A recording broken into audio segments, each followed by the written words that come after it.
I'm Liz Faublas, and this is Currents. A happy new year, and thank you for joining us. Most people have the day off today, and we're taking a break and heading to the movies. We start with an annual event for our station, the Nets Faith Film Festival, held last month.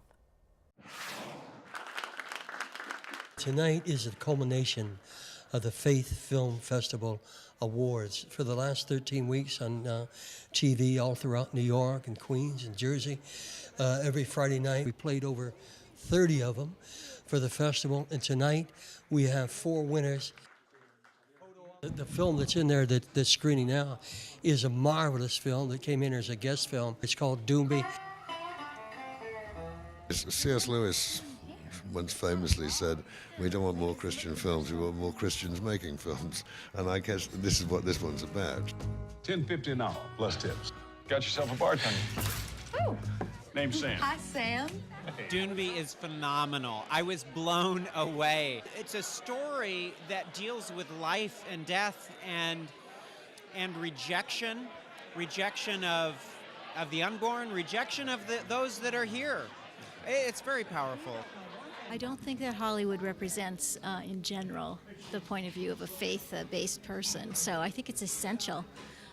We know that the Lord loves to use the arts for His glory, and in fact, the best art glorifies the Lord. It's time to return the power of art back to the faith. If you're always seeing the bad in films and never seeing the good in films, never seeing those messages where there are people that actually have faith and that actually get rewarded for their faith, then you don't know that that's out there. You don't know it exists. I believe these activities of yours are going to lead you straight to destruction, child. You mean my business? The faith aspect of my film basically came from the desire to be able to express yourself to God in any way that you can and through your talents. And I think that oftentimes we have to search within ourselves to understand the talents God gave us to worship Him. And so that was pretty much where the inspiration came from for Women in Hats. Photo up. I can't get you out of my heart. The film is heart and soul. It is about my mother and father, mostly about my dad, who was a nightclub singer, Tony Mann. We're at the Grand Prospect Hall, and my father was born on 17th Street. My mother was born on 22nd Street. I was in school at St. John's on 22nd. Now I'm back full circle for a movie about them. Ladies and gentlemen, Mr. Tony Mann. And my dad's with me. He's 83 and he's here. So it's kind of really cool.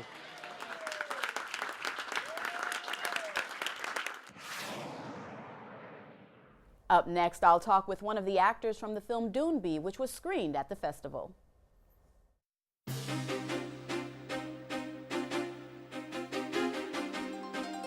Welcome back to Currents. I'm Liz Faublas. Tonight, we're taking you to the movies. Now, the movie Doomby was screened last month as part of the Nets annual Faith Film Festival. I recently had a chance to sit down with Will Wallace, one of the actors from Doomby, to talk about that film and some of his other work.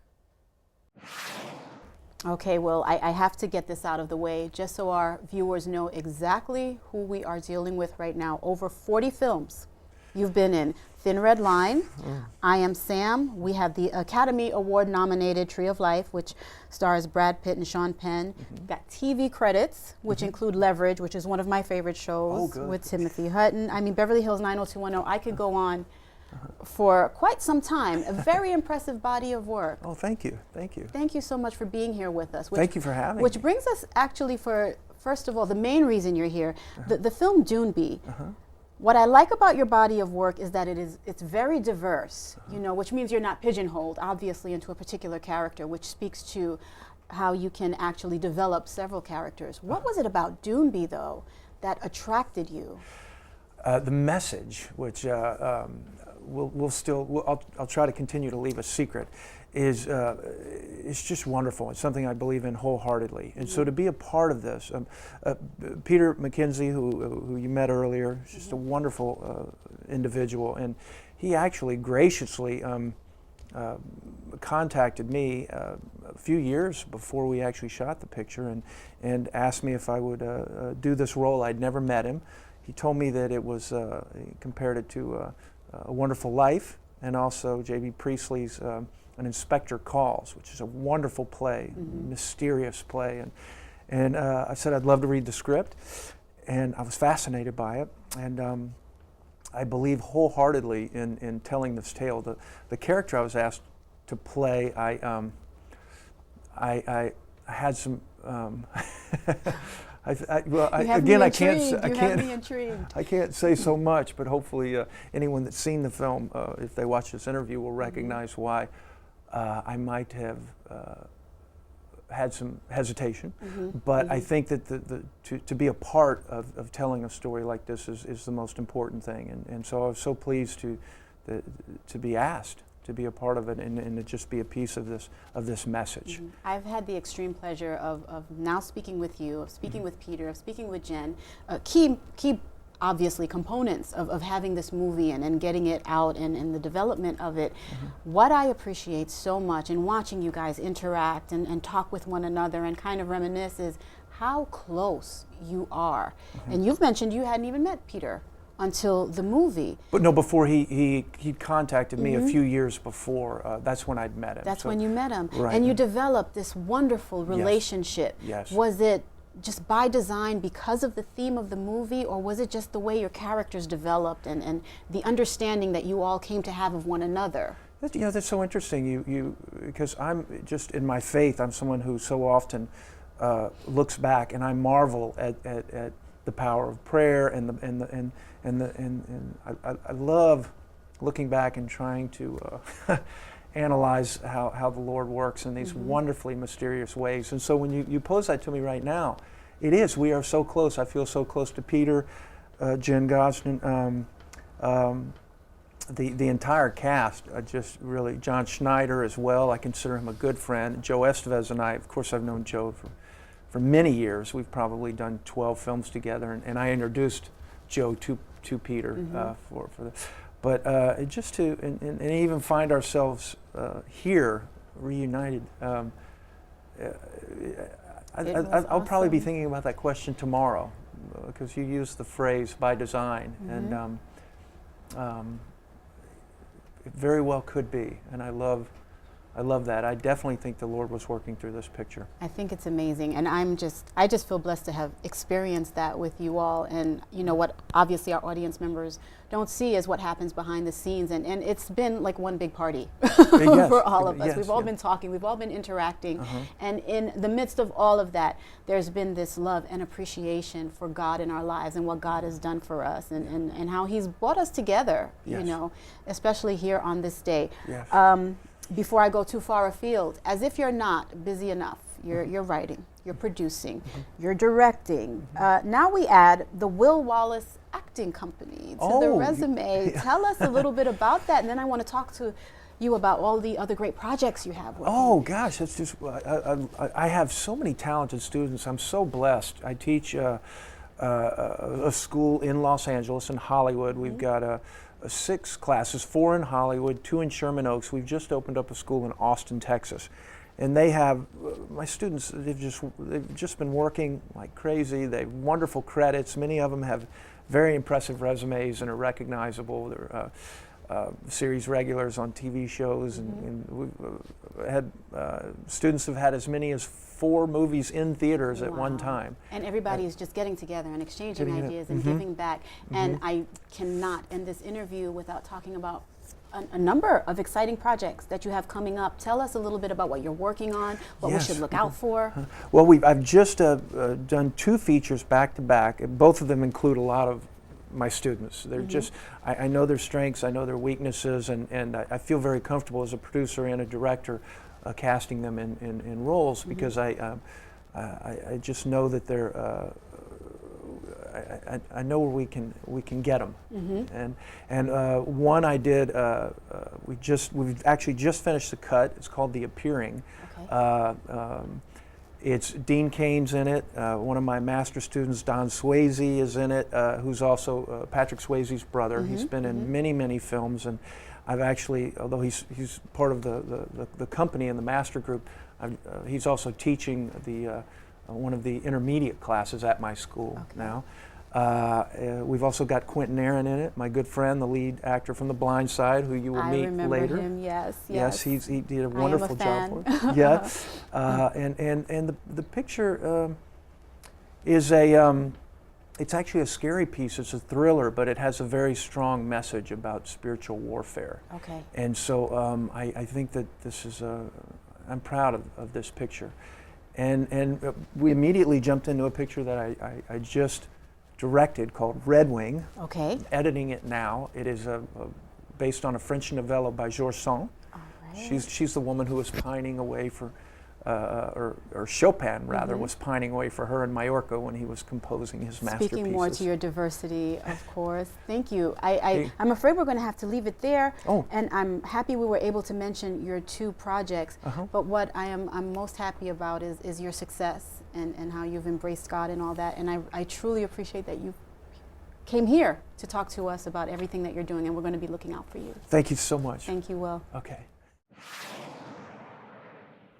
And when we return, I'll talk with an actor from a family of Hollywood stars about another film with faith at the center. Welcome back to this special edition of Currents at the Movies. The film The Way tells the story of a man who walks the way of St. James in Spain after his son dies early in that same journey. Martin Sheen plays the father, while Emilio Estevez, Sheen's real-life son, plays the son and directs the film. Last year, when The Way was released on DVD, I had a chance to talk with Emilio Estevez. Emilio, I want to ask you first to tell us about the pilgrimage, the Way of St. James, Camino de Santiago, how you learned about it, and when and how you became inspired to bring that spiritual journey to the big screen. Well, I never heard about the Way of St. James until my father and my son went to Spain in 2003. My son was working as my father's assistant on the West Wing, and they had a little break in between season 3 and 4. And my son was about 19 at the time. So off they went to Spain, and they didn't have the 6 weeks that you really need to do the entire pilgrimage. They had about 2 weeks. So it was impossible to do the journey in that short a period of time. So they rented a car, and they drove and hit the highlights. And one of the stops they made was a town called Burgos.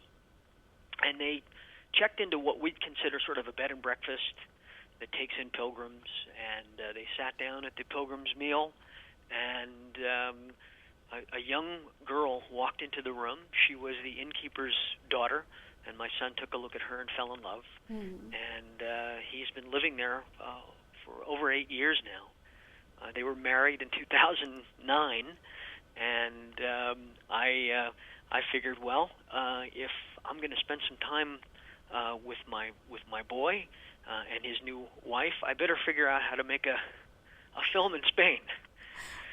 So I began to talk about what that movie would look like with my father, and we came up with the story about a dad that loses his son because I kind of felt like I lost mine. There were so many profound messages throughout the making of this film, I understand. One of the ones that really stick out with me is life is too big to walk it alone. It's a community where you're walking with God. Whoever God is, right. We are not alone on the planet. What That's does that right. mean to you? Well, we're not alone, and we are in community, and I think that's why, people find themselves at Sunday service, because that is oftentimes the only sense of community we have in our lives these days, and we need that weekly reminder that we are not alone. You have a very respectable body of work, so I really, really looked forward to watching the film, and I really came away thinking, this is a different Emilio Estevez than I'm used to. And I liked what I saw, but it kind of redefined you as an actor in my mind, and I loved it. Was this a sense of rediscovery for you? Did you discover a different aspect of who you are after this making of the film as an actor, as a person? Well, I think, it's important to go away sometimes and then come back and figure some things out. Personal, make some personal changes in your life. I think that if you're an actor, if you are a director, a producer, filmmaker, you're responsible for the content that you put out there. You are, when you say yes to a project, even as an actor, you're co-signing the content of that particular project. And there's so much negativity around us all the time that I think that we as artists have a responsibility to put something out that is enlightening, that lifts people up. And I know you want the film to be successful. That goes without saying, but was the labor of love, like getting the message out there, was that rewarding in itself to you?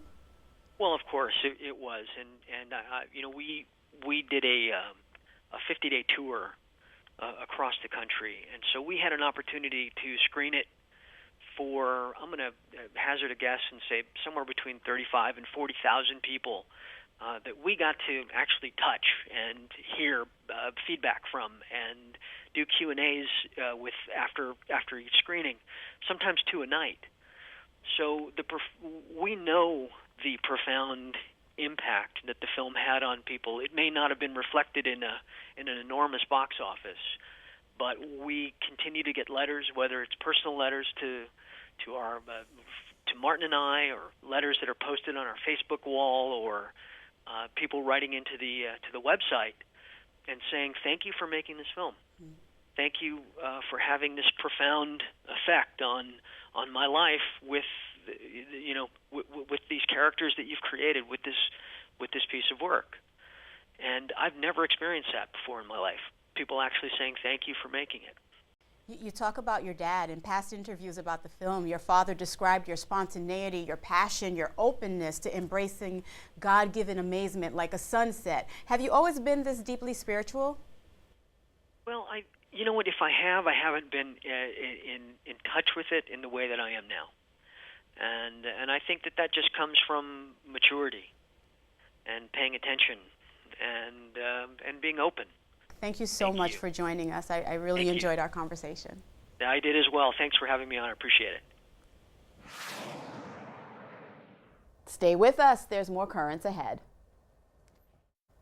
Before the break, I talked with one actor from a family of actors. Now, a movie all about the trials and tribulations of family, ordinary people. The film was screened as part of an Astoria Parish's Family Film Festival. In this comfortable home, 3 ordinary people are about to live an extraordinary story. We're at a film festival that's run by Immaculate Conception Parish in Astoria. Tonight we did Ordinary People. And the theme of this particular series is the American family.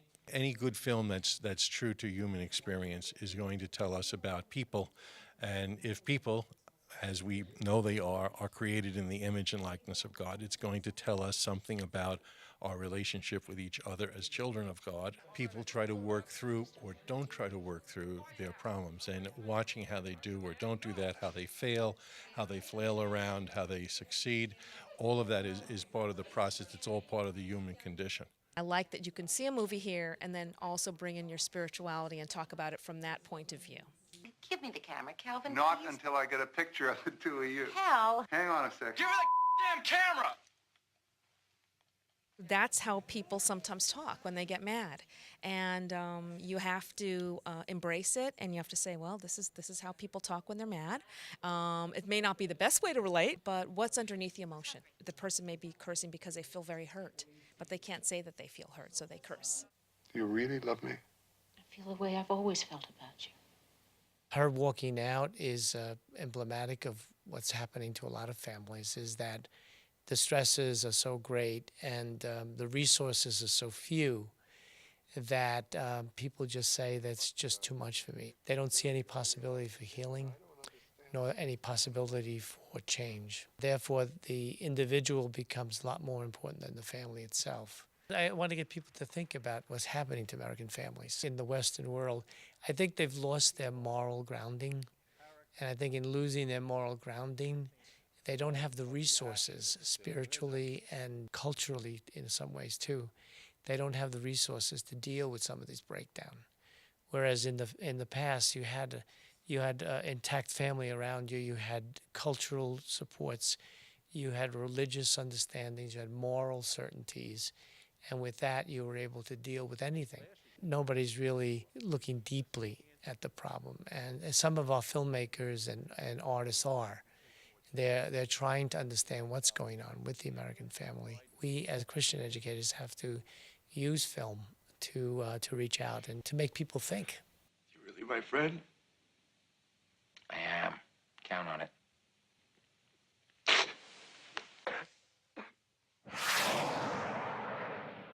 And finally tonight, she had success on the big screen at a very young age, even playing a supporting role as Elvis Presley's love interest. But after much prayer and contemplation, she felt she was called in a much different direction. This actress turned nun spoke last year at a communion breakfast in Woodside. This is our 75th anniversary, and this is one of the major events. It's a real honor to have Mother Dolores Hart with us for this communion brunch. You know, we'll celebrate the Eucharist together. People from many places have come. So much interest in this, especially since the Academy Awards this year. Of course, Mother Dolores was the famous Hollywood actress Dolores Hart. It's definitely sold out. There's close to 300 people who are going to be attending this. I think that Mother Dolores has had an amazing life. Just the fact that she was a Hollywood star for several years and then decided to go into the convent is pretty amazing. I'm sure that there are people going to be asking her questions about her life and her recent nomination to the Academy Awards and stuff, but that's not the basis of why she's here to speak to us about our Jubilee and her specific talk.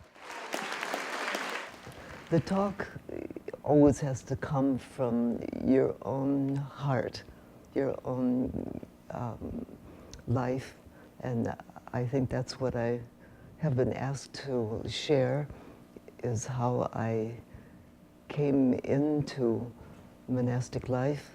I became engaged to a man named Don Robinson. He stopped the car right in the middle of the road and he said, "Dolores, please tell me that you love me." And I said, "Are you crazy? We're right in the middle of the road. We're going to get killed right here in the middle of the road, Don." And he said, "No, tell me that you love me. It's a great way to die." And knew that I could not go through with the marriage. And my fiancé, Don, told me, "Why don't you go back to that monastery and think things over?" And he remained a very wonderful and good friend to me for the rest of my life. Don't lose a minute of your life, because it is that precious. Even if you feel like hell, know it's so much bigger than that. We think it's fabulous to be famous. It's the best thing in the world to be in Hollywood, to be a star, to be in a movie with Elvis. And Mother Dolores says that God is better than Elvis, that she found something deeper, richer, more alive, more valuable. And I think she's onto something.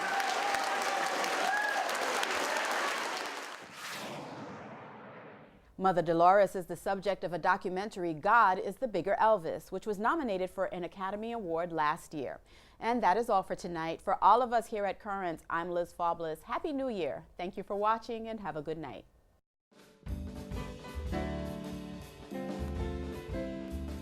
Merry Christmas and a Happy New Year!